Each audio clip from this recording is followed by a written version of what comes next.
Hi, this is amiranzor.com speaking with Parvez Abbasi, who is a really fascinating guy that I wanted to bring to our audience. And what he did is he was basically raised in the UK in London. And at the age of 27, he immigrated to Pakistan. He's from Pakistani origin. And so he's one of the few that immigrated. Like most people come from the east to the west, he went the other way. He spent the last few decades out in Pakistan, and he started a successful venture. At some stage in the 2000s, over 70% of mobile phones that were sold in the country were sold through his company and his platform that he started as an entrepreneur. And then he set up in 2016 the National Incubation Center. So he's had over 300 startups in Pakistan go through that incubation. So he knows what very few people know, which is about startups at a mass level, because we might have had startups that we do individually, but he gets to see the big numbers of hundreds of startups. And then also, I want to get his opinion on why he became a reverse immigrant, what made him go out to Pakistan. And so there might be people like us that are, of different origins living in Europe or US that might want to do the same, and what they can learn from his journey and how he can help us. So thanks for being on. So just give us a bit of a background of how what you started, your background on growing up, and what made you move to Pakistan. Thanks very much, Amir. First of all, it's great to be here. London's always my favorite city in the world. And thank you for having me on your podcast. So to be honest with you, it's not just one thing. It's a combination of the perfect storm. So many things happen at the same time, resulting in an opportunity for me to look at exploring Pakistan. As you said, I grew up in London, but I really didn't know Pakistan at all. Even though my heritage was from Pakistan, my parents were from Pakistan. I was actually born in Pakistan as well. But at the age of 1, we came to London and we grew up in the UK. So it was a combination of many things, a combination of opportunity, a combination of threats, a combination of, basically trying to find myself as well. But fast forward now, I've been living in Pakistan for over 3 decades. It's really been an amazing experience. It's been a great opportunity. We found fame and fortune in Pakistan. And I think, Pakistan gets a lot of bad rap internationally with respect to its image. I recall when I was growing up in London, we were all immigrants, mostly at that time, especially in the community that we lived in. But there were very few Pakistanis, ironically. Majority of them were either Indian, or they were Greek or Italian or Jewish, or from some other nationality. And of course, we had a lot of Afro-Caribbean people living in Northwest London where I grew up. So basically what that allowed us to do is to see people as one, irrespective of what their background was, because we were all growing up together. Later on, of course, in the 70s, we had some challenges with what they call the National Front, which was a political extremist party that didn't want immigrants. I mean, their view was that immigrants are the worst thing, and they're taking over our jobs, they're taking over our country. So that was a big challenge for us. I remember growing up in the 70s, not only for me, but they saw all immigrants across the board as they didn't want to have anything to do with them. So that was perhaps one of the reasons. But as I said, there was a few other reasons, trying to find myself as well. Going to Pakistan, I remember this was in 1991. It wasn't really that easy. It was a bit of a challenge. Pakistan has moved on in the last 30 years as well. Things have become much easier. I think, even in the UK, things have improved significantly as well. And I'm very happy to see that, immigrants have a much stronger position and a much better place and are much more welcome, especially in the newer generations.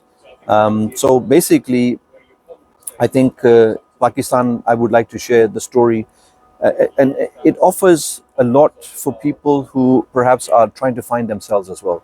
So I personally would encourage that, if you're, let's say in your later life, you're retired, it's a great place to retire in, especially if you have built up some wealth in the UK. The pound goes very far against the rupee nowadays.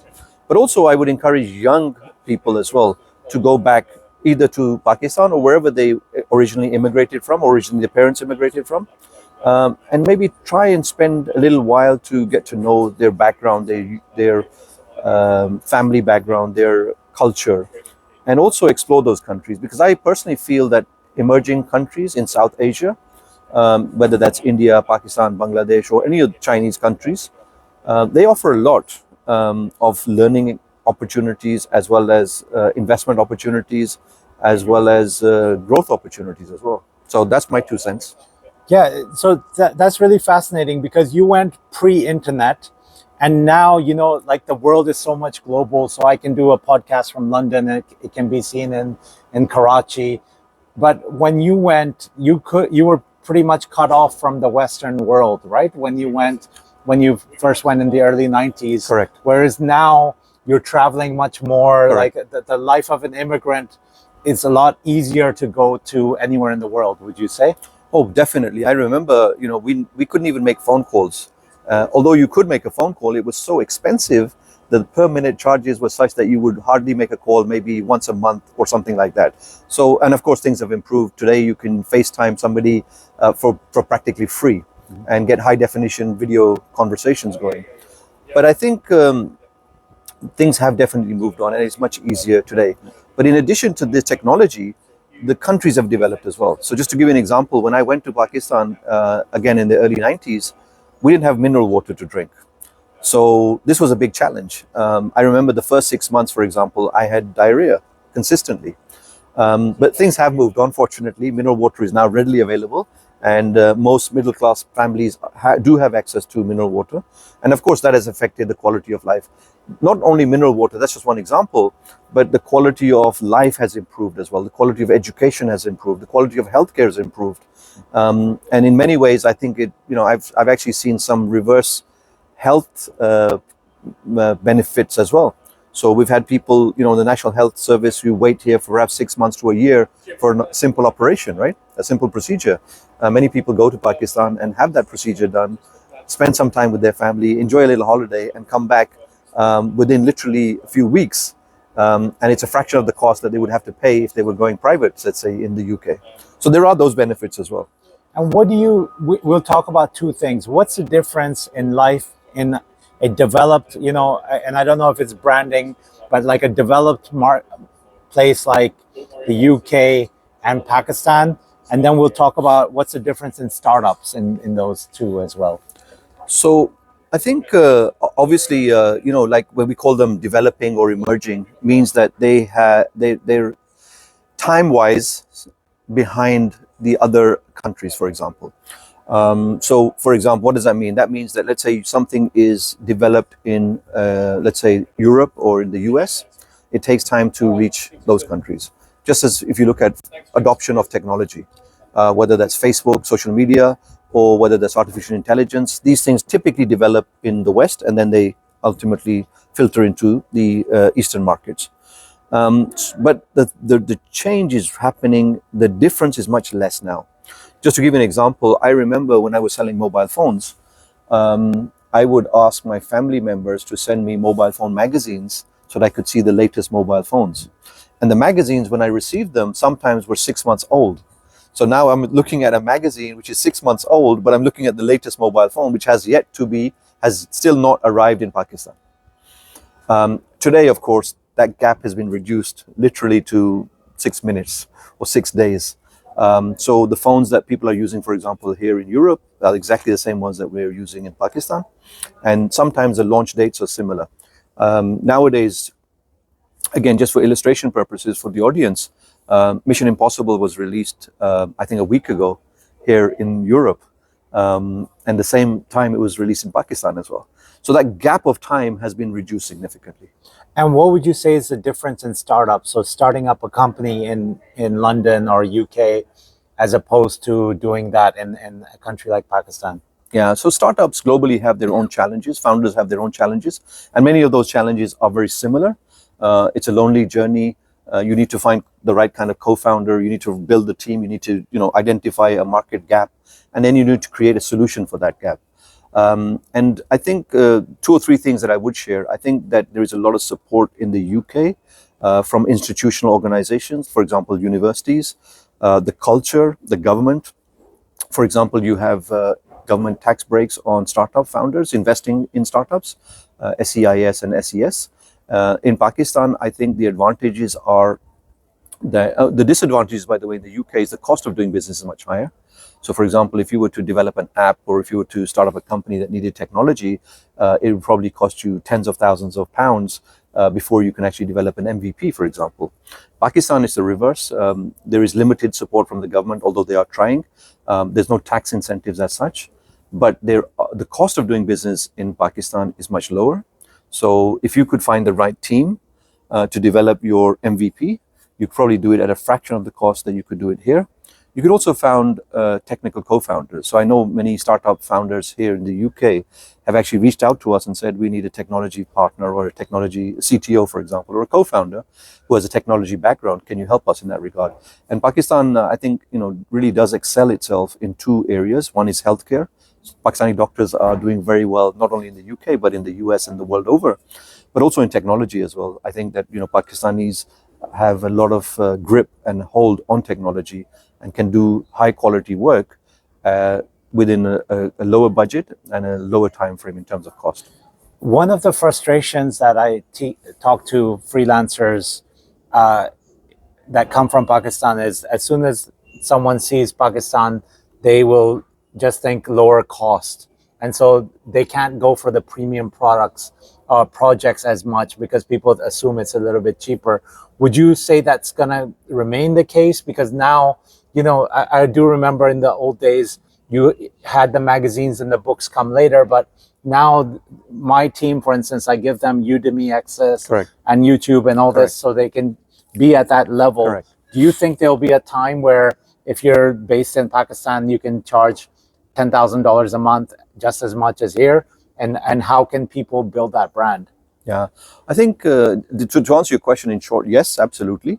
I think it's going to take a little bit of time, because if I'm getting the same cost from another country, why wouldn't I have it done where I am based, right? Because that would make life easier for me. So there has to be some benefit, and that benefit could either be financially, a lower cost, or a better quality, or a lesser time frame, for example. So I think it's only a question of time before that income reduces itself, because as the quality of work improves in Pakistan, they will start to demand more money. And how do we do that? Because what I remember studying in my old business classes was how Japan used to be very low quality, and then over time it became a good quality nation, and now we're seeing that change with China. Correct. It used to be the made in China means the lowest price. Correct. But now they're getting higher quality. How does a country, in your opinion, improve the quality of its products and services? Well, you mentioned Japan, for example, and I remember those days when in the 70s, for example, Japanese televisions were considered to be, or electronic goods were considered to be inferior to English or British or German, for example. And obviously that thing has changed. You probably are aware that the Japanese decided to go along the Kaizen continuous improvement process, improving a very small amount on every new product that they developed. We've seen China do the same. In fact, I'd like to add India. I think India has done a great job in this particular space by improving the quality of its products as well. So as I said, it's a question of time. So if you look at today, if we take a snapshot of the quality of work that's being done in Pakistan and take a similar snapshot 5 years ago, we've definitely improved. Now, if we take the same snapshot in 5 years from now, definitely we're going to improve further. So it's a continuous process. And you had over 300 startups, I believe, at the Correct. National Incubation Center.